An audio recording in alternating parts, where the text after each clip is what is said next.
한나라당은 좌경화하고 저 민주당은 오히려 오른쪽으로 옵니다. 표를 얻기 위해서 오른쪽으로 가요.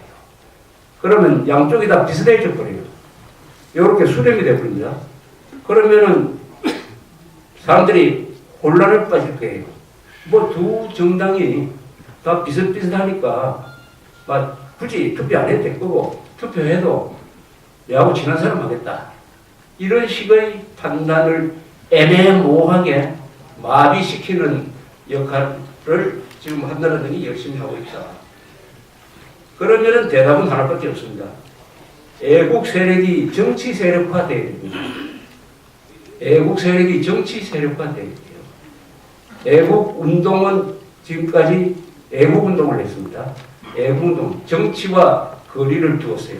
정치와 거리를 두었어요. 애국 세력의 정치 세력화는 무슨 뜻이냐? 하나는 정당을 만들어내야 됩니다.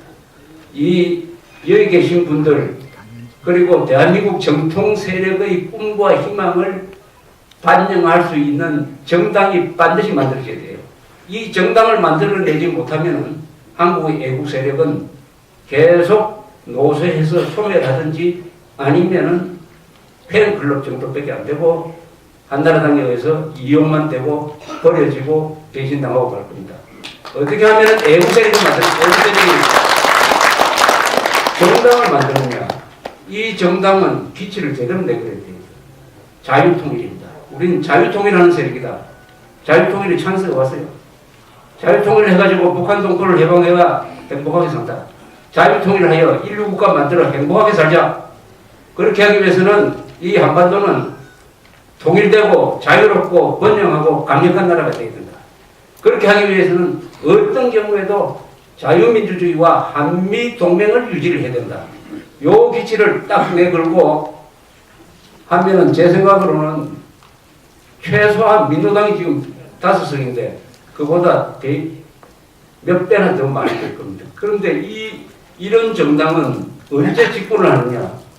집권을 합니다. 언제 집권하느냐? 자유통일 과정에서 집권을 합니다.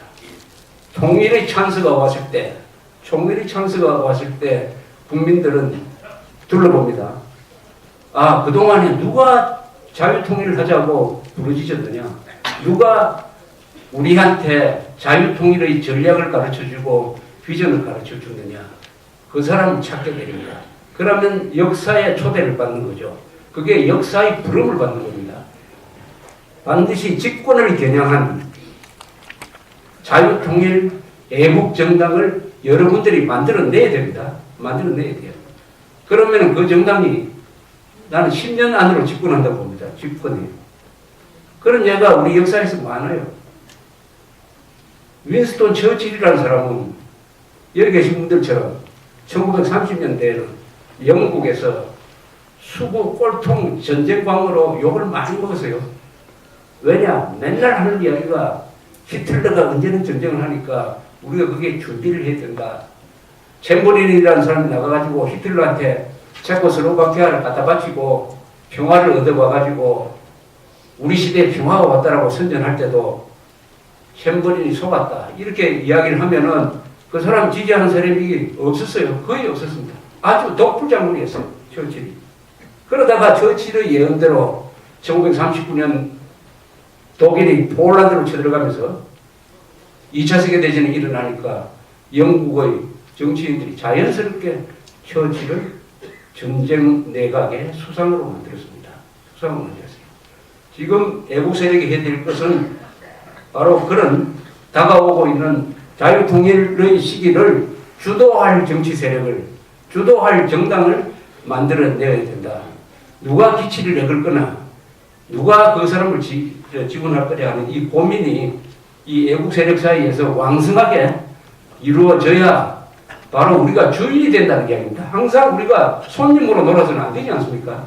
팬클럽 해가지고 박수만 치다가 이 인생을 끝내서는 안 되지 않습니까?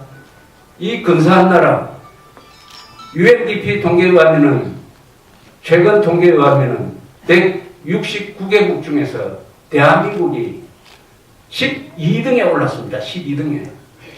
12등. 우리가 지금 이렇게 걱정하지만 외국에서 보기에는 한국은 굉장한 나라가 되죠.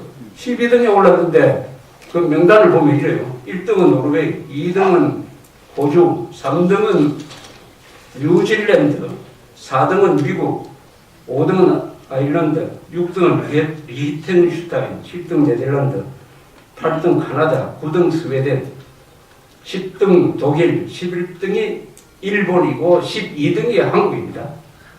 UNDP, UN 개발기구의 삶의 질 통계는 오랫동안 해왔고 굉장히 이건 고학성이 있다고 해서 평가됩니다. 이것은 한국이 금메달을 받아서 세계에서 몇 등 됐다고 하는 것과는 차원이 다른 이 국민 전체의 수준입니다. 이것은 누가 만들어냈느냐? 이 12등은 누가 만들어냈습니까? 이 만들어내는데 노무현이가 한 역할이 있습니까?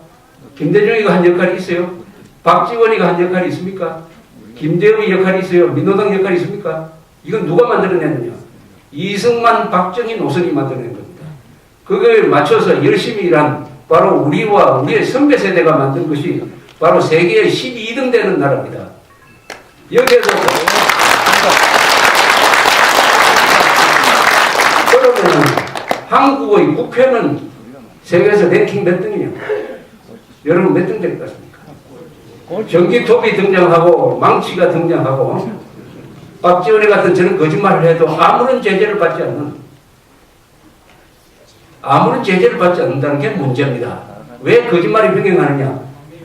거짓말을 아무리 해도 제재를 안 받는다. 부끄러움이 없게 되는 거죠. 아니 박지원이가 자기 중국의 지도자가 될 사람이 하지도 않는 이야기를 만들어가지고 자기 나라 정부를 한반도 평화의 회방꾼이라고 이야기를 했으면 그걸로 제명입니다. 이게 제명입니다. 국회에서 제명을 해야 되는 거 아닙니까? 근데 누가 제명을 합니까? 한나라당이 해야지. 한나라당이 어느 한 사람도 제명 발의를 하지 않아요. 그럼 어떻게 합니까? 그럼 누가 합니까? 누가? 면책 특권이 있는데 누가? 그럼 검사가 가서 잡아갑니까? 불가능하지 않아요. 자기들이 하지 않고 자기들은 싸우지 않고 그 일을 남 보고 해달라고 합니다.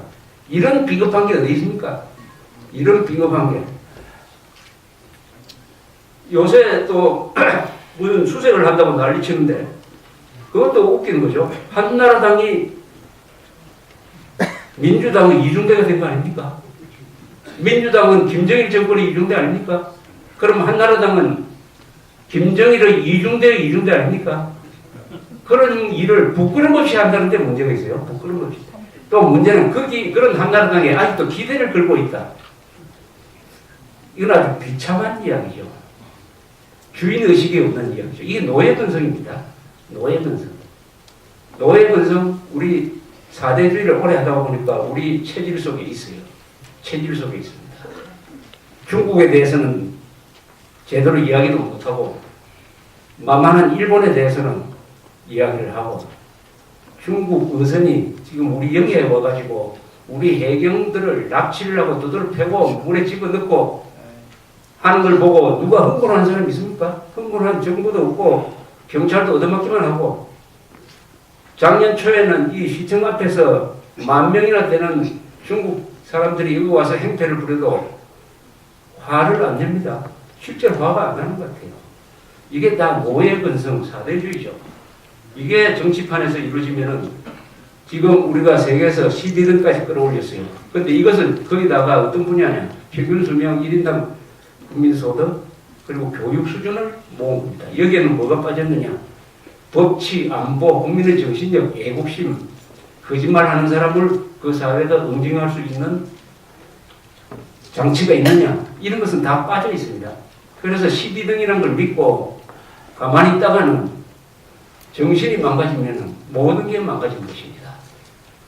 아무리 재벌 아들이라도 재벌 2세라도 정신이 망가져가지고 자살하는 건 말릴 수가 없어요. 돈이 없어서 자살합니까? 이 국가가 자살하지 않도록 거짓말을 하는 사람을 응징할 수 있는 정치력을 만들어내려면 여러분들이 정당을 만들어내고 그 정당을 지원을 하고 해가지고 국회에서 제3당 정도는 돼야 됩니다. 그렇게 하면은 공권력이 움직이기 시작을 하죠. 그렇게 되면 한나라당이 더 왼쪽으로 못 가죠. 불리하다고 생각을 하니까. 그래서 2012년을 향해서 우리 애국 세력이 막 50세 이상으로 딱 단정을 해도 됩니다. 50세 이상만 해도 충분합니다. 충분해. 우리가 이 정치, 애국 운동 세력의 정치 세력화라는 이런 고민을 가지고 서로 연락도 하고 조직도 하고 세미나도 하고 참여도 하면서 이 역사를 바꿔 놓아야 우리가 아스팔트에서 시청 앞에서 서울역 앞에서 우리가 쏟았던 이 땀과 눈물이 결코 헛된 것이 되지 않을 것이다. 이제는 애국운동의 차원을 높일 때가 되었다. 이렇게 해야 거짓 선동을 근원적으로 해결할 수 있다. 이렇게 이야기 드리면서 저 이야기를 끝내겠습니다. 정승혜 교수. 네, 월간 유선 대표이시고 현재